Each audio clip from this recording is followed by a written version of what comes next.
So it looks like one of the secrets of the They Shall Not Pass DLC has been uncovered. Remember seeing that Cavalry Sword in the Scout class loadout during DICE's Frontlines info video about the new game mode? Yeah, it seems you can get your hands on it in the CTE right now, and it's placed on the map called Rupture. Welcome back to the CTE, by the way, where DICE are continuing their public tests of most of the new content coming with the French army in March, and the more time that content stays on there, the more we seem to be finding out about this DLC. If you want to get your hands on the Cavalry Sword, well, it is fairly simple, but your timing needs to be very good. It's located just past the out-of-bounds line behind the C objective on Conquest, and right now, only one person can hold it at any one time. So, my suggestion would be, go and get it right at the start of the round if you want to hold on to it. But if you die whilst you're using it, or when it's in your loadout, you'll lose it, and it doesn't respawn for the entirety of the round for anyone else. So in the final version of the DLC, when it launches for premium players and anyone who buys it, it might be a little bit different. This is the CTE, so it's a testing version of Battlefield 1, and I assume it will change in the way that you unlock it. Perhaps you have to pick it up, and then it unlocks for you permanently, then you can put it in your loadout whenever you like, but right now we'll have to wait and see what DICE do with it. Beyond the Cavalry Sword, though, and what I really want to talk about today, is being a French Rifleman. I've got the Lebel 1886 Infantry Rifle unlocked now. That's the variant with no optics, no bipod, no attachments, as it were, and I've paired it with my MLE 1903 pistol as well. Now, I've played this style before in a couple of videos. I've done one recently with the German Empire, with the Cavalry 98 and the P08 pistol, and once in the beta as an Austro-Hungarian soldier with the Cavalry M95. And both times, even though I was running with the same variants of the rifle, the infantry, I came out with very different results. The German Cavalry 98 in Battlefield 1 at least is built for longer range combat, and that means lots of the shots I would land wouldn't be hitting the sweet spot range, which is much further out. And of course on the infantry rifle, you only get to use the iron sights, and that makes long-range targets quite hard to hit. The Cavalry M95 doesn't have a sweet spot, but it does come with a nice speedy rate of fire, so following up shots was much easier, and players were just dropping like flies. You could be much more aggressive with that rifle because you knew you could pop off more shots closer up, and I think I paired it with the From a Stop as well, so a super speedy sidearm as a backup makes that rather a formidable combination. But what about the Lebel though? Where does this rifle fit into that lineup, and more importantly, is the infantry variant worth using over some of the others that are already available in the game? First things first, you need to be paying attention to the Lebel's ammo count.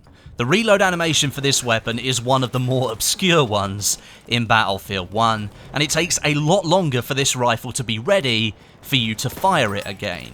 Paying attention to it during combat can be quite tricky depending on your skill level, but I made it a priority to keep the Lebel topped up as much as I could, knowing that if I let it empty its 8-round internal magazine, not only would I be waiting for an extremely long time, that magazine is a tubular one, which means it can only be reloaded one bullet at a time. I wouldn't be spotting targets and taking them down, that's a lot of precious time wasted, and I'd be playing right into the hands of the enemy I was shooting at.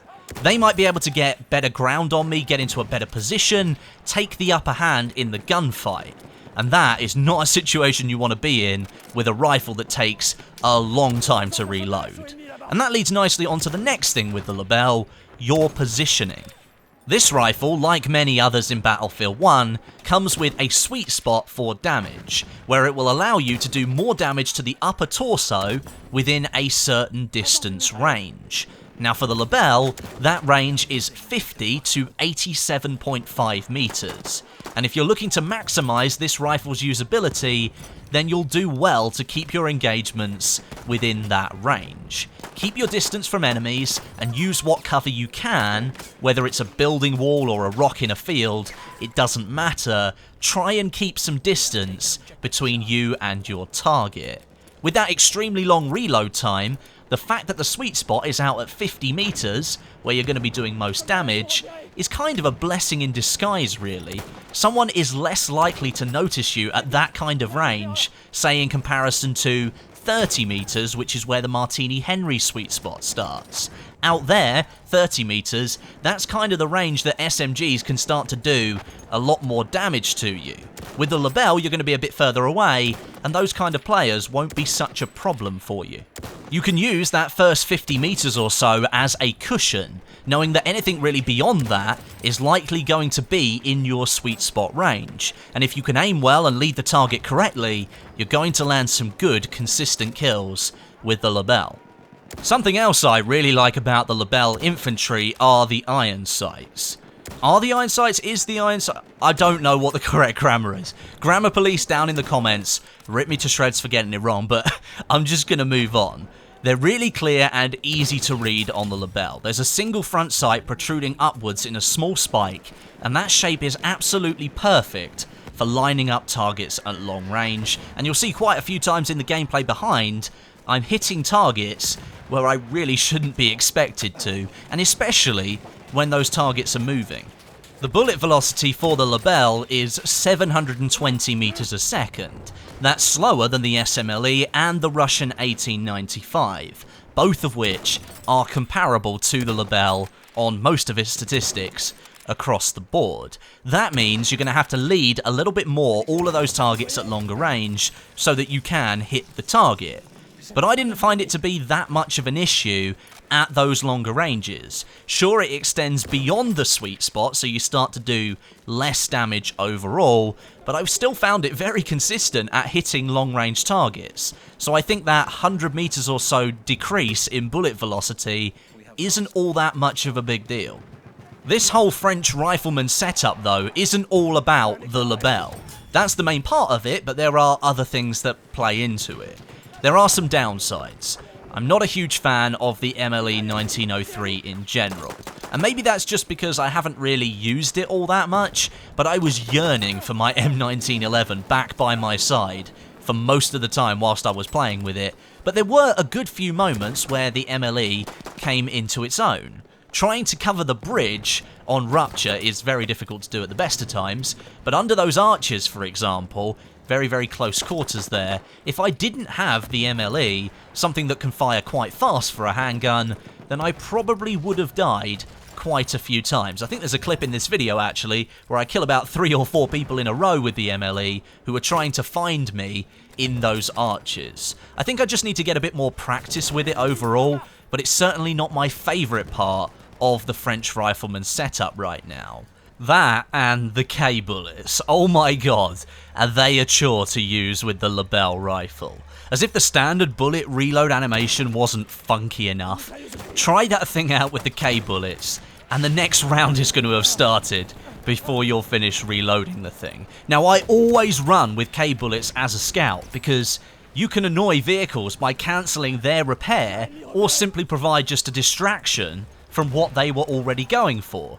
But on the Lebel, I'd rather take something else. If there was a gadget in the scout class that had that big of a benefit as much as the K-bullets do, I mean, maybe the periscope is a good choice, but overall, the Lebel makes the K-bullets a really difficult gadget to enjoy using. That said though, I did manage to take down a tank with one of them, so there is hope out there for all of us if you want to use them, but really, on the Lebel, it's not a great option.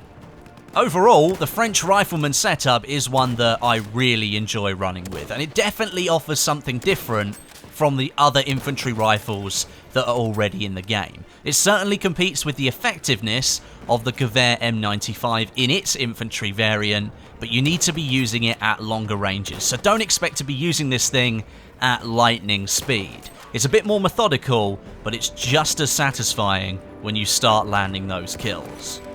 Thanks very much for watching. Leave your thoughts and opinions down below in the comments. Let me know what you think of the Lebel rifle in Battlefield 1 and if you're excited for the They Shall Not Pass DLC. But until next time, my name is Westie, and I'll catch you guys in the next video.